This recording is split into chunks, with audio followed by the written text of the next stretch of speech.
Boa tarde, amigos do YouTube. Isso, boa tarde. Esperamos que vocês estejam todos bem. Quem está vendo a gente à noite, uma boa noite. Quem está vendo pela manhã, uma boa manhã. Uma boa manhã. E quem nos vê de madrugada? Uma boa madrugada, né? Mais uma vez, aqui estamos para mais um estudo, né? E hoje o assunto que nos traz é, nada mais, nada menos... Santos Dumont. Santos Dumont, quem foi esse espírito? De onde vem tanta inteligência? Quais foram as suas reencarnações? Nós vamos falar no mínimo 5 delas. Vamos ao estudo. Alberto Santos Dumont, na visão espírita.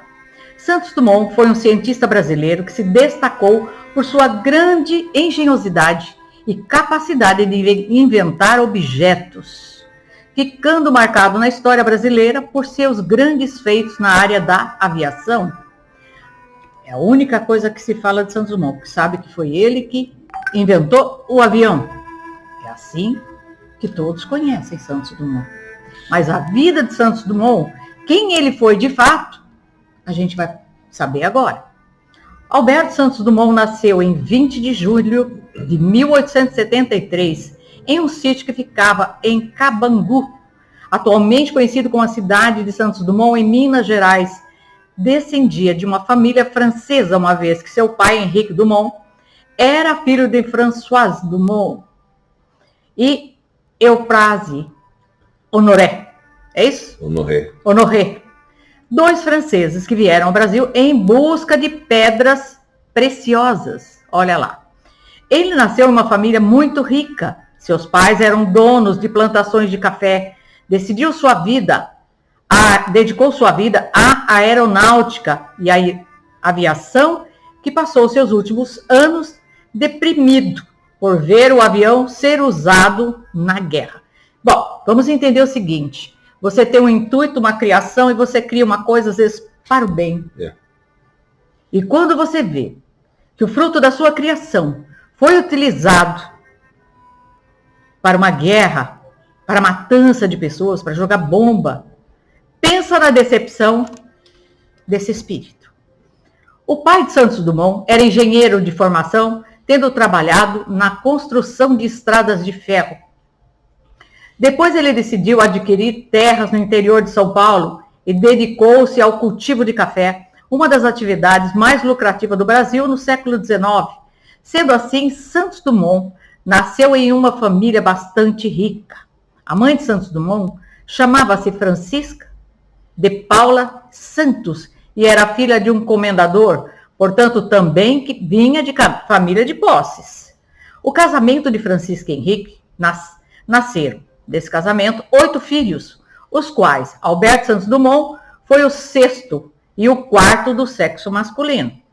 Durante a infância, Santos Dumont tinha grande interesse pela literatura, sendo as mais que ele se interessava o escritor Júlio Verne, né? Escritor francês. Era a favorita dele. Ainda na infância, Dumont interessava-se pela estrada de ferro que seu pai tinha construído em sua fazenda. As terras de Henrique Dumont eram tão extensas que a estrada de ferro construída dentro delas tinha 96 quilômetros de extensão. Imaginem que era terra a perder de vista. Nossa, muita coisa, né? Pense bem, quilômetro, hein?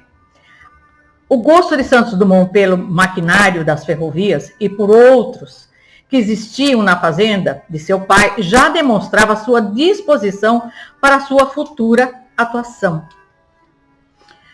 Na leitura de Verne, ele extraiu a sua admiração pelo céu e pela aviação, a qual levaria por toda a sua vida, tornando-se um dos grandes cientistas brasileiros. Ele então dedicou-se ao estudo de motores de combustão interna. E esse interesse levou-o a comprar um automóvel fabricado pela Peugeot em 1891. O carro fazia 16 km por hora.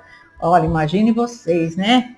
Já era um avião esse carro, porque ninguém tinha carro naquela época, né? Vamos dizer assim. E quando seus pais retornaram ao Brasil, no final de 1891, Santos Dumont trouxe consigo o carro Isso fez dele o primeiro homem a dirigir um carro na América do Sul. Olha aí. Olha isso. No retorno ao Brasil, Santos Dumont foi emancipado pelo seu pai. Recebeu uma parte da sua herança e uma promessa de seu pai. Você não precisa pensar em ganhar a vida. Olha. Eu lhe deixarei o suficiente para viver. Difícil, né? Oh. Nossa, você não precisa nem ajudar. Pode esquecer, não precisa trabalhar, não precisa fazer mais nada. Berço de ouro, hein? Berço de ouro. Para o resto da vida está garantida a fortuna. Santos Dumont, então, retornou a Paris e lá iniciou sua trajetória como um dos grandes nomes da aeronáutica e aviação. Muito bem. Os feitos de Santos Dumont. Santos Dumont projetou, construiu e voou os primeiros balões dirigíveis com motor a gasolina. Esse mérito lhe é garantido internacionalmente pela conquista do Prêmio Deutsch em 1901, quando em um voo contornou a Torre Eiffel com seu dirigível número 6, transformando-se em uma das pessoas mais famosas do mundo durante o século XX. Com a vitória do Prêmio Deutsch, ele também foi, portanto, o primeiro a cumprir um circuito pré-estabelecido sob testemunho oficial de especialistas, jornalistas e populares. Santos Dumont também foi o primeiro a decolar a bordo de um avião impulsionado por um motor a gasolina. Em 23 de outubro de 1906, voou cerca de 60 metros a uma altura de 2 a 3 metros, com o Oiseau de Proie, francês, do francês que significa ave de rapina, no campo de Bagatelle, em Paris. Menos de um mês depois, em 12 de novembro, diante de uma multidão testemunha, percorreu 220 metros a uma altura de 6 metros, com o Oiseau de Proie 3. Esses voos foram os primeiros homologados pelo Aeroclube da França, de um aparelho mais pesado que o ar e possivelmente a primeira demonstração pública de um veículo levantando voo por seus próprios meios, sem a necessidade de uma rampa para lançamento. Então, o título de responsável pelo primeiro voo num avião atribuído por brasileiros a Santos Dumont é disputado com outros pioneiros, nomeadamente os irmãos Wright. Então, tem uma briga aí, preciso explicar aqui um pouquinho, é que os irmãos Wright lançaram o avião antes de Santos Dumont, mas através de uma rampa, uma espécie de uma catapulta. Uma rampa. Igual aqueles primeiros drones que eram outro jogados. Tipo de aeronave. Eram jogados, assim. O Santos Dumont saiu, decolou, foi embora, né? A gente não vai discutir o mérito de quem inventou o avião aqui. Na França, costuma-se atribuir o feito a Clément Ader, que teria efetuado o primeiro voo de um equipamento mais pesado que o ar. A aeronave a vapor Ader Eole, propulsionado por um motor a vapor de 20 cavalos, e levantando voo pelos seus próprios meios em 9 de outubro de 1890. Mas temos suas alegações refutadas pelo Ministério da Guerra do Exército Francês. Ao redor do mundo, pelo menos 14 nomes são citados como inventores do avião, né? Então Deus mandou um monte de espírito para inventar o avião aqui na Terra. Essa é que é a verdade. A Federação Aeronáutica Internacional, a FAI, no entanto, considera que foram os irmãos Wright os primeiros a realizar um voo controlado, motorizado um aparelho mais pesado que o ar, por uma decolagem subsequente ao voo ocorridos em 17 de dezembro de 1903, no Wright Flyer, já que os voos de Clément Ader foram realizados em segredo militar, vindo-se apenas a saber da sua existência muitos anos depois. Por outro lado, o 14 bis de Dumont teve uma decolagem autopropulsada reconhecida oficialmente por público e jornalista, tendo sido a primeira atividade esportiva da aviação a ser homologada pela FAI. Santos Dumont sofreu de transtorno bipolar e também depressão, que o acompanhou durante seus últimos anos de vida. Intrigado com o conflito da Revolução Constitucionalista e com os aviões que atacaram o Campo de Marte, em São Paulo, no dia 23 de julho. Possivelmente sobrevoar o Guarujá e a visão de aviões em combate pode ter causado uma angústia profunda em Santos Dumont, que nesse dia, aproveitando-se da ausência do seu sobrinho, suicidou-se aos 59 anos. Um espírito suicida. O Senhor dos Canhões. Vamos saber um pouquinho dessa história dele, de onde que vem tanta engenhosidade e tanta inteligência. Vamos voltar lá no passado. Aqui vem um amigo em uma turma, em uma de suas transatas em Bom. homem cuja influência estabeleceu uma linhagem de artesãos e escultores famosos na época pela realização de importantes trabalhos artísticos na França, no final da Idade Média e no início da Era Moderna. Iniciava ele, então, a árvore genealógica da família Dumont, a mesma que o recebera mais tarde, obedecendo às afinidades que vence o tempo. Zenon era, de start, um artesão de armas, o mais famoso armeiro da região, cuja habilidade e perícia, moldando ferro bruto, produzia as mais formosas e perfeitas armas em uso na época. Zenon, ao perder a sua família na Guerra dos 100 Anos, em uma revolta imensa, resolveu se vingar dos inimigos, e assim ele veio inventar o canhão. Tá? A reencarnação de Santos Dumont, lá no passado, lá atrás, ele inventou o canhão. Arma decisiva na vitória da Batalha de Castillon na guerra contra os ingleses. A partir daí, Zenon passou a construir canhões que equipavam exércitos e navios. Rico, foi morar em um castelo e constituiu família, passando a formar a genealogia dos Dumont. Morto em batalha, seu espírito desceu às profundezas do umbral. Com seu ódio arraigado em seus sentimentos, passou a liderar hordas de espíritos trevosos, sendo denominado o Senhor dos Canhões. Já cansado de tanta vingança e ouvindo o chamamento de sua antiga esposa, com promessas de felicidade, Zenon volta-se a Cristo e passa a viver um profundo arrependimento. Cristo, em sua bondade infinita, permite que Zenon reencarne como sacerdote em meados do século XVII. Preciso saber, por trás de tudo isso, a criação desse canhão, qual era o intuito dele? Ele tinha um propósito para criar esse canhão. E nós vamos falar novamente. O que levou a Santos Dumont a ter esse comportamento suicida, né? Suicida. O padre dos inventos, a outra encarnação de Santos Dumont. Lisboa, século XVIII. Agora, o padre Bartolomeu de Gusmão, o erudito, uma figura completamente distinta do antigo Zenon, que era gigantado e rude, um homem fino, um intelectual.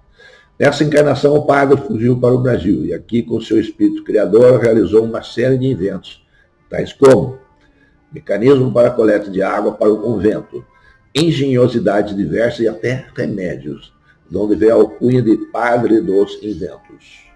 Baseando-se no arquete para levantar uma pipa e depois um pequeno balão, obteve outra alcunha, padre voador, embora nunca tivesse voado de fato.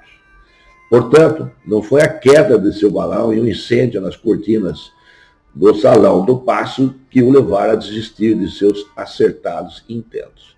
Tampouco era o temor de ser considerado feiticeiro, mas de fato foi inveja dos potentados da igreja, movidos pelo implacável cardeal da Cunha, que o inibira de prosseguir na genial carreira de inventos. Desgostoso, não teve outra alternativa, já começa o desgosto. Não teve outra alternativa do que encerrar o projeto. Não fosse isso, teria de fato se tornado o primeiro argonauta na humanidade. Você vê que aqui já entra a intriga, a inveja e a perseguição. Por quê? Aqueles a quem tinha o comando, que a gente fala que seriam os seus superiores, não admitiam que ele, um simples padre, tivesse uma inteligência mais avantajada que a deles. E os cargos que ele ocupava, né? Sim, e era capaz de ter inventos tão importantes. Cara brilhante, né? E ele era ouvido por conta da sua inteligência, da sua capacidade. E isso não permitiu que aqueles que estavam lá em cima aceitassem isso com facilidade. Perseguição. Agora você, mesmo. Outras reencarnações de Santos Dumont. Chico revelou que Santos Dumont viera 2 reencarnações em inesgotável pesquisa sobre aviação. Como Bartolomeu Lourenço de Gusmão, 1685 a 1724. O padre brasileiro, que nós já falaram, e como Joseph Montgolfier, 1740 a 1810, como balconista francês. Balonista francês. Ô, gente, errei, desculpa aí. Bem antes disso, ele também se dedicava à navegação marítima, nas personalidades dos navegadores italianos, como Marco Polo. Então, ele também já veio de uma reencarnação lá atrás, dos desbravadores, como Marco Polo, que foi o que descobriu o caminho para as Índias. Por isso, tanto interesse, né, em percorrer distâncias, seja da forma que fosse, pela estrada de ferro, pelos mares, pelos ares. Esse sempre foi o interesse dele. Quem mais que ele foi? Olha que interessante. E Cristóvão Colombo, outro descobridor, 1451 a 1506, sempre com a ânsia de descobrir novos caminhos. Todavia, as suas biografias encontradas semelhança de suas trajetórias evolutivas, sempre na busca de encurtar as distâncias entre os povos. Era, portanto, o mesmo espírito, tomando diferentes personalidades a cada reencarnação. Então vamos lá, Marco Polo, Cristóvão Colombo, Bartolomeu de Gusmão, Montgolfier e Santos Dumont. Então, temos aqui 1, 2, 3, 4, 5 reencarnações. Santos Dumont. Sempre com a busca de percorrer essas longas distâncias em menor tempo possível. Alberto no Vale dos Suicidas, quer dizer, ele não suicidou uma única vez. 2, que a gente sabe. Por quê? Uma, pelo desgosto de ver a sua criação, que foi o avião, usar um propósito como a guerra, destruição. E o seu canhão, que foi usado também para a guerra, que não era esse o intuito dele. Ele também se suicidou. Adamastor, atendendo a um chamado de socorro de um espírito que se encontra no Vale do Suicida, junto com Adelaide e Heitor, partem em busca de um espírito necessitado de socorro. A equipe encontra um irmão suicida em estado crítico, sendo necessário movimentar recursos específicos para sua melhora. Após algum tempo em tratamento, os amigos perceberam se tratar de Alberto Santos Dumont, um dos primeiros da aeronavegação, e considerado por muitos brasileiros como o verdadeiro inventor do avião. Inicia-se um tratamento de Alberto em suas chagas morais, as lembranças da sua vida na Terra, até o momento do seu desenlace trágico. Sua missão com o progresso da humanidade, as motivações para tal e aqueles outros pioneiros que desenvolviam seus projetos simultaneamente, e ele também não foram esquecidos, além de ser trazido à tona pelos irmãos espirituais, que seriam, de fato, o pai da aviação. Os conflitos de Santos Dumont. Ele é um espírito desencarnado, próximo a um processo de ovoidização. Encontramos um Alberto encarnado, equivocado. Ele pensa ser gênio ou herói. Descobre-se vazio de valores espirituais. Suas glórias são falsas. Ilude-se, vê seu nome preterido na galeria da história. Esquece-se de alimentar seu coração. Engorda apenas o seu ego com orgulho e vaidade. Desiludido, coloca um fim à sua vida terrestre pelo enforcamento. Acredita desta forma fugir de si mesmo. Nova ilusão. Compromete ainda mais a jornada imortal do espírito. Dumont entra em várias fases do processo de ovoidização perispiritual e as dificuldades para a sua consequente reconstrução, os vários processos da doença depressiva, a investigação de sua causa é o orgulho, a arrogância e a vaidade. Tudo aquilo que deixa o espírito encantado pelo seu ego, que mexe com o ego do próprio espírito. As suas consequências que desencadeiam a depressão, os mecanismos da defesa usado pelo ego, as terapias usadas pelo plano espiritual, inclusive regressão a vidas passadas, para mostrar o encadeamento e a continuidade das vidas, enfim, a busca pelo equilíbrio perdido. Muito bem. Os conflitos de Santos Dumont. Vamos continuar a nossa conversa aqui. Esse equilíbrio consciencial só começa a ser reconquistado quando se assume seus equívocos como primeiro passo.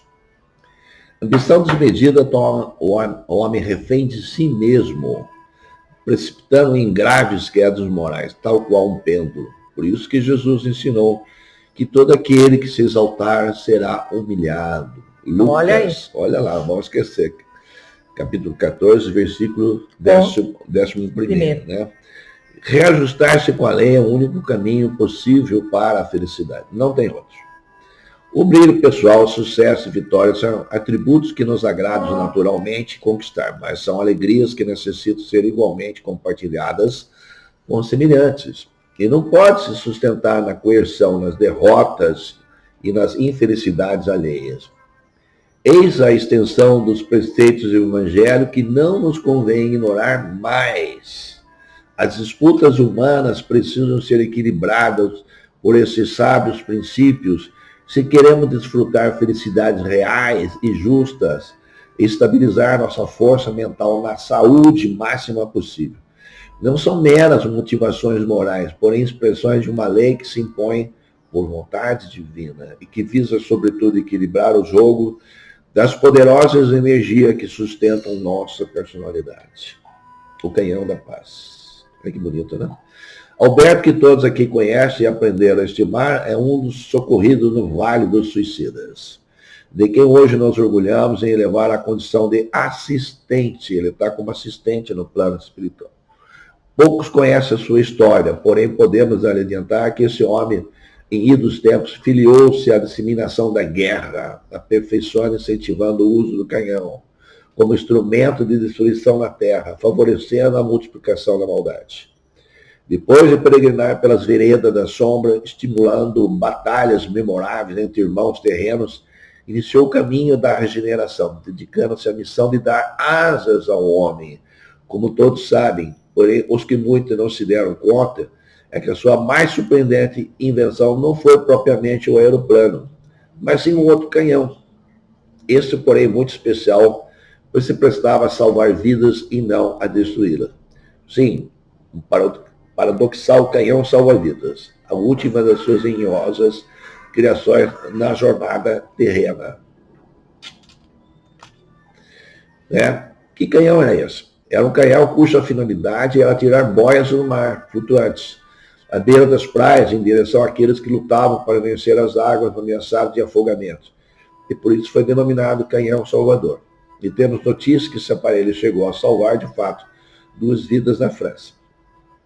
Além de reencarnar, o Espírito Santo Dumont, segundo informações de Chico Xavier, decidiu espiar a sua morte como suicida através de uma vida curta como paraplégico. Né? A queda acidental sofrida por Carlos Vitor aos 9 meses de idade deslocou sua vértebra cervical.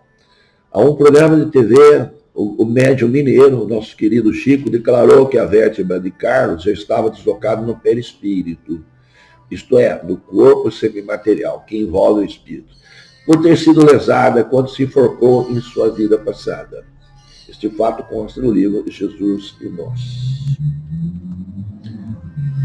Mas antes de lermos a parte final, né, Mirtes? Sim. Da carta psicografada, vamos falar algumas coisas aqui.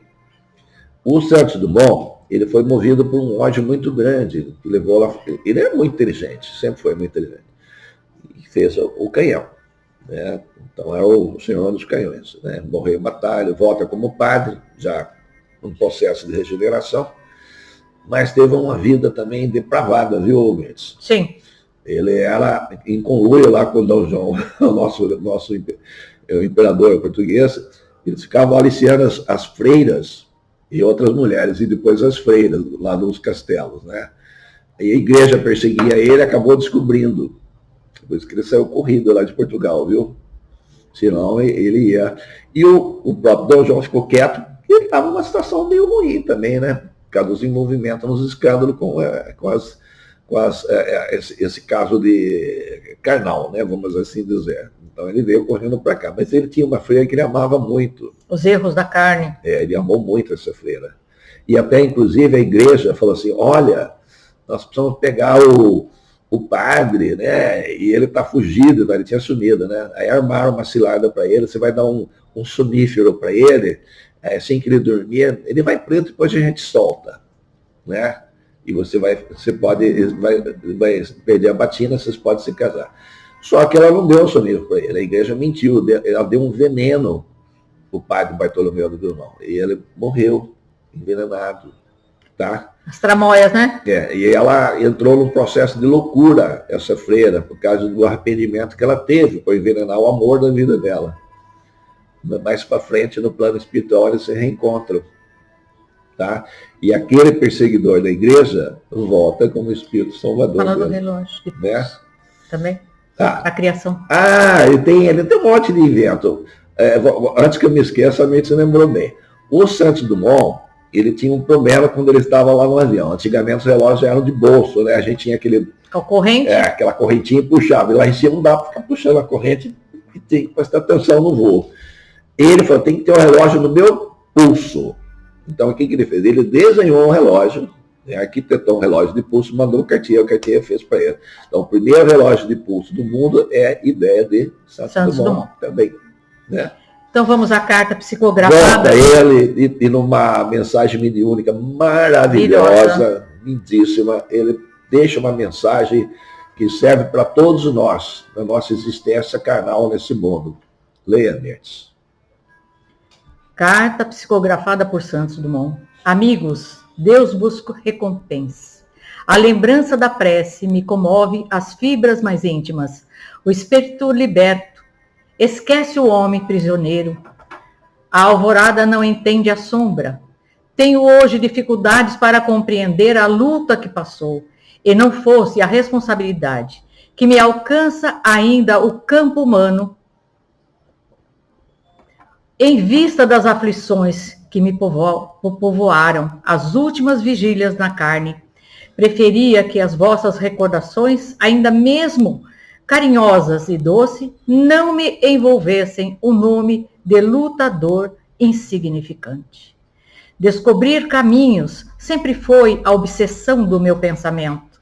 Reconheço hoje, porém, que outra deve ser a vocação da altura. Dominar continentes e subjugar povos através dos ares será, talvez, extensão de domínio da inteligência perversa que se distancia de Deus, facilitar comunicação entre as criaturas que ainda não se entendem. Possivelmente será acentuar os processos de ataque e morte. Se surpresa, mas as aventuras da guerra. Dolorosa é a situação do missionário da ciência que se vê confundido no ideais, né, superiores. Atormentada, vive a cultura que a não alcançou ainda o cerne sublime da vida. Terei errado, buscado rotas diferentes? Certo? Não? O mundo e os homens aprenderão sempre. A evolução é fatal. Todavia, recolhido presentemente a humanidade de mim mesmo, procuro caminhos mais altos e estradas desconhecidas no aprendizado do roteiro para o Cristo Senhor das nossas vidas. Não há voo mais divino que a da alma. Não existe mundo mais nobre a conquistar, além do que se localiza na própria consciência. Quando deliberamos, convertemos ao bem supremo, desejamos descobridores de nós mesmos, ao sermos corações e pensamentos ao Cristo. Aprimoremo-nos para refletir a vontade soberana e divina do alto por onde passamos. Crescimento sem Deus é curso preparatório de queda espetacular. Humilharmos-nos para servir em nome dele é o caminho da verdadeira glória. De qualquer modo, agradeço-vos. O trabalhador que prepara as possibilidades para ser útil jamais se esquecerá de endereçar reconhecimento às flores que lhe desabrocham na senda. Crede, não passo de servidor pequenino. Se o Senhor nos enriqueça com sua divina bênção. Santos Dumont. Desculpa os atropelos aqui, que eu me emocionei lendo. Eu percebi. E eu fiquei embasbacada, vamos dizer o português bem claro, por conta dessa mensagem maravilhosa. Então, o que Por que a gente colocou essa história do Santos Dumont para vocês? Porque nos serve de aprendizado. Porque quando estamos na carne, erramos muito. Equivocamos. Né? Mas nós sabemos que as reencarnações é para o nosso aprendizado. Sim. Erramos, acertamos. Deixar bem claro nessa mensagem de Santos Dumont, a frase linda do Cristo que nós falamos aqui no vídeo, que os grandes serão humilhados, os humildes serão exaltados. Exatamente. Tá, é o caso típico, Santos Dumont, um homem com uma inteligência brilhante, em várias reencarnações, brilhantíssimo, uma mente brilhante, um cérebro brilhante, né, uma inteligência altamente destacada, teve a missão, inclusive, de ser um dos precursores de criar, inventar um avião, mas tinha uma vaidade muito grande, um orgulho muito grande dentro do coração. Isso provocou a sua quase ovoidização. Ele quase se não fosse o socorro espiritual... Se não fosse o socorrista, ele teria virado um ovoide. Teria. Aí seria muito difícil. Mas a gente tem que ver, né, Tavinho, que quando a gente reencarna, a riqueza é uma dificuldade muito grande para o espírito evoluir. Tanto a beleza como a riqueza. É a perdição do espírito. Porque dificilmente ele vai ter controle. É complicado. É complicado. É melhor nascer pobre e feio do que nascer lindo e rico. É verdade. Essa, você resumiu tudo.